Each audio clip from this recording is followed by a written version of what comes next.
हरे कृष्णा। जगत गुरु शिल प्रभुपाद महाराज की जय। नमो विष्णुपादाय कृष्ण प्रेष्ठाय भूतले श्रीमते भक्ति वेदांत स्वामी नामिने। नमस्ते सारस्वते देवे गौरवाणी प्रचारणे निर्विशेष शून्यवादी पाश्चात्य देश तारणे। जय श्री कृष्ण चैतन्य प्रभु नित्यानंद श्री अद्वैत गदाधर शिवासादि गौर भक्तवृंद। हरे कृष्ण कृष्ण कृष्ण हरे हरे, हरे राम राम राम। हरे कृष्ण कृष्ण कृष्ण हरे हरे, हरे राम राम राम। हरे कृष्ण कृष्ण कृष्ण हरे हरे, हरे राम राम।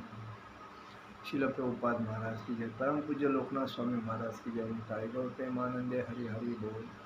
ओम नमो भगवते वासुदेवाय, ओम नमो भगवते वासुदेवाय, ओम नमो भगवते वासुदेवाय। आज हम लोग चैतन्य चरितामृत के अध्याय पे बात करेंगे। अध्याय पहला है और श्लोक संख्या 57 है। इसमें एक कृष्ण भक्त जो ब्राह्मण थे और उनका नाम था बिल्व मंगल ठाकुर, इसके बारे में हम थोड़ी जानकारी लेते हैं। बिल्व मंगल ठाकुर यह एक अमीर घराने का लड़का था। उसके पिताजी रामदास वह आंध्र प्रदेश के गुलबर्गा जिले के रहने वाले एक ब्राह्मण व्यक्ति थे और उनके पास बहुत संपत्ति थी। वो हमेशा साधुओं का और संतों का आदर करते थे और उनके साधु और संतों घर में आते जाते रहते थे। उनके पास अमाप संपत्ति था, पैसा था, मालमत्ता थी, बहुत कुछ था। लेकिन ये बिल्व मंगल ये अच्छा लड़का पहला था, लेकिन जब संगति लगने के बाद उसके ऊपर गलत विचार, गलत संगति का परिणाम होने लगा। तो उसके बाद में वह ये जो कमाने के जिसको अक्ल नहीं रहता है और जिसको पैसा मिल जाता है तो फिर वो क्या करने का उसको आइडिया नहीं होने की वजह से वो वेश्या व्यवसाय में जाता है, जुआ में जाता है, अलग अलग जो गलत रास्ते है वो अपनाता है। क्योंकि पैसा बहुत है, कमाने की ज़रूरत नहीं, पैसा उड़ाना है फक्त, यही इनको मालूम है। तो उसने क्या किया, बिल्व मंगल ठाकुर ने जो पैसा उनके पास था वो पैसे में एक चिंतामणि एक वेश्या थी, उस वेश्या के पास जाता था और उससे इतनी आसक्ति थी कि उसके बगैर उसको चैन नहीं पड़ती थी। और उसके बाद में एक दिन ऐसा हुआ कि बहुत बारिश गिर रहा था और रास्ता सब पूरा बंद था। अभी क्या करेगा, कैसा जाएगा, उसको तो आसक्ति बहुत थी उस वेश्या की। तो उसने एक जो मुर्दा था, मुर्दा पानी से बह के आ रहा था, तो उस मुर्दे को उसने ये नहीं समझा ये मुर्दा है, मैं इसको कैसा पकड़ूं। उसने उसको लकड़ी पकड़ के समझ के पकड़ा और वो मुर्दे से वो नदी पार करके वो सीधा उस चिंतामणि वेश्या के घर पे चला गया। चिंतामणि वेश्या के घर पे जाने के बाद वो बारिश बहुत गिर रहा है, पानी बहुत तुड़ुम्ब भरा है और अंधेरा है, कुछ दिख नहीं रहा है। ऐसे स्थिति में उसने देखा तो दरवाज़ा चिंतामणि का बंद है। तो उसने क्या किया, ऊपर एक सांप लटक रहा था। तो सांप लटकने के बाद उसको लगा ये रस्सी है, उस रस्सी को पकड़ा और वो ऊपर चढ़ के अंदर, घर के अंदर घुस गया, चिंतामणि के पास पहुंच गया। और चिंतामणि के पास पहुंचने के बाद चिंतामणि आश्चर्यचकित हो गई। अरे इतना बारिश गिर रहा है, इतना पानी भरा है और तुम खाली भोग करने के लिए इतना पानी से और ये ऐसा कैसा आ गया। तो बोला नहीं, मुझे चैन नहीं पड़ रही है, मैं इसीलिए आया हूँ कि मुझे आपकी आसक्ति है, मुझे भोग करना है। उसने उसको इतना फटकारा, इतना धिक्कार कर दिया, इतना अपमान कर दिया, तो वो बहुत शर्मिंदा होगा। क्योंकि ये ब्राह्मण था और ब्राह्मण होने के बाद जब उसको लगा कि एक वेश्या मेरे को ऐसी बोल रही है, तो उसके मन में ऐसा है कि वो नदी जो था, वो नदी का नाम कृष्णा वेश्वा, कृष्णाश्वा ऐसा नाम था, आंध्र प्रदेश में अभी भी नदी है वो। और उसके बाद उसको अपमान लगने के बाद वो बोलने लगा कि अभी मैं कृष्ण की भक्ति करूँगा, अभी मैं इधर उधर नहीं देखूँगा, मैं भगवान श्री कृष्ण की भक्ति करूँगा। उसके बाद में मन में कृष्ण के प्रति सख्य भाव और विवेकपूर्ण वैराग्य संपन्न किया। मैं भगवान के भक्ति में दृढ़ होके उसने वैराग्य अर्पित किया, मतलब आत्मसात किया। और वह एक उनके सोमगिरी मतलब एक गुरु थे जो दीक्षा गुरु थे, उनसे उन्होंने दीक्षा ली। कृष्ण भगवान पूर्ण पुरुषोत्तम भगवान श्री कृष्ण महामंत्र और उनसे दीक्षा लिया। और उसके बाद कृष्ण प्रेम में उन्मत्त रहकर वह भगवत दर्शन की इच्छा से वृंदावन में आने लगे। भगवान श्री कृष्ण का साक्षात्कार करने का है, दर्शन करने का है, भक्ति करने का है, इस विचार से वो वृंदावन की तरफ आने लगे। रास्ते में एक सुंदर स्त्री उसको दिखाई दी। वह वणिक सुंदर स्त्री इतनी सुंदर थी कि इसको ऐसा लगा, अरे ये कितनी सुंदर स्त्री है, मेरे को उसके साथ अगर संग करना मिले तो कितना अच्छा होगा। तो उसकी काम वासना जागृत हो गई। काम वासना जागृत होने के बाद उसने क्या किया, उस सुंदर स्त्री के घर पे जाके उसके पति को मिला और पति को कहा कि मुझे आपकी पत्नी को अच्छी तरह जी भर के देखना है। उसने उनको जी भर के देखा और उस मतलब उनके पत्नी का, वो माता का एक सुई लिया उनसे मांग के, और सुई लेने के बाद वो सुई अपने आँखों में डाला और आँखें फोड़ दिया उसने, क्योंकि ये आँखें मन को बहुत विचलित करती है और मन यहाँ का वहाँ विचलित करके भक्ति के ऊपर का पूरा जो हमारा ध्यान है, मन है, पूरा चंचल करता है। इसीलिए उसने उस आँखें फोड़ दिए और आँखें फोड़ने के बाद वह वृंदावन की तरफ भगवान श्री कृष्ण के गीत गाते गाते चलता रहा। रास्ते में उसको कोई पकड़ के नहीं लेके जा रहा था, तो उसको ऐसा लगने लगा अभी मेरे आँखें फूटी है, मेरे को रास्ता कौन बताएगा, कैसा मैं वृंदावन पहुँचूँगा। तभी भगवान श्री कृष्ण एक लकड़ी लेके आके उसके छोटे बच्चे का रूप लेके उसको रास्ते में मिले। रास्ते में मिलने के बाद उन्होंने उनको बोला कि ये लकड़ी पकड़ो। तो ये समझ गया, ये कृष्ण भक्त था, उसने समझ गया अगर मेरे को कोई लेके जा रहा है तो भगवान ही होंगे, भगवान के सिवा तो मेरा सपोर्ट कोई कर नहीं सकता है, क्योंकि मेरे आँखें फूटे और मैं किसका नाम गा रहा हूँ, भगवान श्री कृष्ण का गुण गा रहा हूँ, नाम गा रहा हूँ, कीर्तन गा रहा हूँ।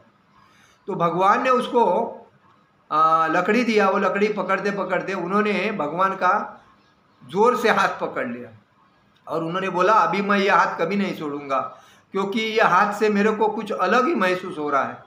और उस बेसिस पे उन्होंने समझ लिया कि ये भगवान कृष्ण हैं और मुझे वृंदावन लेके जाने के लिए आए हैं। तो वो हिसाब से उन्होंने समझ के उनके साथ चले गए। बाद में भगवान श्री कृष्ण ने उनको अपने आँखें दी और उनको आँखों से देखने लगा, और देखने के बाद वह वृंदावन में आए, वृंदावन में पहुँचे और बाद में वह भक्ति का वृंदावन में भक्ति का प्रचार करने लगे, भक्ति का भगवान श्री कृष्ण के गीत गाने लगे। और भगवान ने उसके बाद में उनको एक युगल रूप में, मतलब युगल रूप मतलब राधा और कृष्ण के रूप में उनको दर्शन दिया और वो गोप वेशे में उनको भोजन करते थे। ऐसे है बिल्व कुंज मंगल ठाकुर, बिल्व मंगल ठाकुर, उनकी कहानियाँ है। और उनके ये सूरदास जी ने और तुलसीदास जी ने इनके ये जो कथाएँ हैं प्रसारित किए हैं। तो हम लोग उनके इस अध्याय पे बात करेंगे। चिंतामणि तथा चिंतामणि जयति सोमगिरि गुरुं मे शिक्षा गुरुच्छ भगवान शिखि पिच्छ मौलिं यत्पादकल्पतरु पल्लव शेखरेषु लीला स्वयंवर रस लभते जय श्री। चिंतामणि तथा मेरे दीक्षा गुरु सोमगिरी की जय हो। ये कौन बोल रहा है?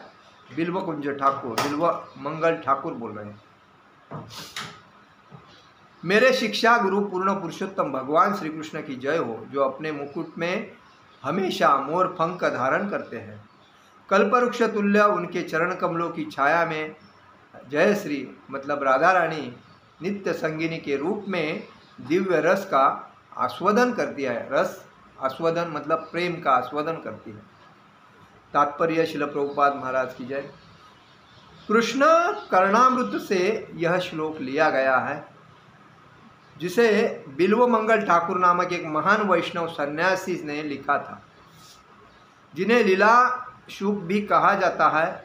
वे भगवान की नित्य लीलाओं में प्रविष्ट होने के लिए उत्कट इच्छुक थे और वे 700 वर्षों तक वृंदावन में ब्रह्मकुंड में समीप रहे। कितने वर्षों तक?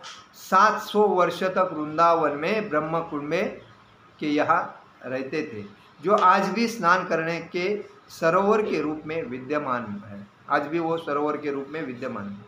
बिल्व मंगल ठाकुर का जीवन चरित्र श्री वल्लभ दिग्विजय नामक पुस्तक में दिया हुआ है।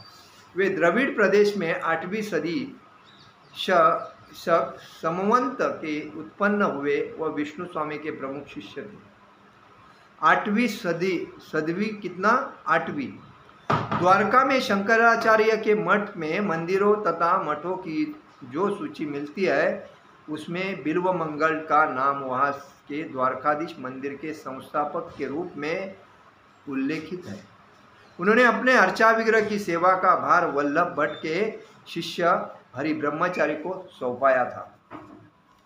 बिल्व मंगल ठाकुर ने वास्तव में भगवान कृष्ण की लीलाओं में प्रवेश किया था। उन्होंने कृष्ण कर्णामृत नामक पुस्तक में अपनी दिव्य अनुभवों एवं उपलब्धियों का उल्लेख किया है। इस पुस्तक के प्रारंभ में उन्होंने अपने विभिन्न गुरुओं को अपना नमस्कार अर्पित किया है और यह ध्यान देने की बात है कि उन्होंने सबकी समान रूप से वंदना की है। उन्होंने जिस प्रकार गुरु का उल्लेख किया है वह चिंतामणि। ये चिंतामणि कौन? वही वेश्या है जिससे वो भक्ति में आए हैं। चिंतामणि जो उसकी शिक्षा गुरुओं में से एक थी, क्योंकि उसने ही उन्हें सर्वप्रथम आध्यात्मिक मार्ग दिखाया था।